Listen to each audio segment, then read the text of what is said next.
আল্লাহ রাব্বুল আলামিন কোরআনে কারীমের অন্যত্র বলেন, আয়াহসাবুল ইনসানু আইয়ুতরাকা সুদা। মানুষ কি ভেবেছে যে তাদেরকে নিরর্থক আমি সৃষ্টি করেছি? মোটেই না। ওয়ামা খালাকনাস সামাওয়াতি ওয়াল আরদা ওয়ামা বাইনাহুমা লাইবিন। আল্লাহ পাক বলেন, এই আকাশ আর জমিন আর এর মধ্যবর্তী যা কিছু আমি সৃষ্টি করেছি, কোনোটাকে খেল তামাশার বিষয়বস্তু করে তৈরি করি নাই, নিরর্থক করে বানাই নাই। প্রত্যেকটি সৃষ্টির পেছনে বিচক্ষণতার দাবি হিসেবেই সৃষ্টি করা হয়েছে।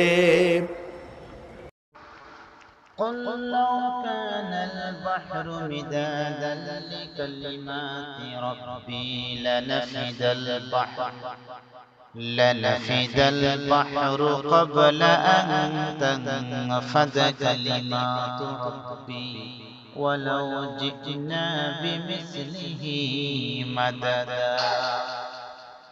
আল্লাহ রাব্বুল আলামিন বলেন, হে নবী আপনি বলে দিন, तमाम পৃথিবীর সমস্ত জলরাশি যদি কালি হয়ে যায় আর তা দিয়ে যদি আমার রবের কালামের ব্যাখ্যা লেখা শুরু হয়ে যায়, লিখতে লিখতে সমস্ত কালি শেষ হয়ে যাবে, কিন্তু আমার রবের কালামের ব্যাখ্যা লিখে শেষ হবে না।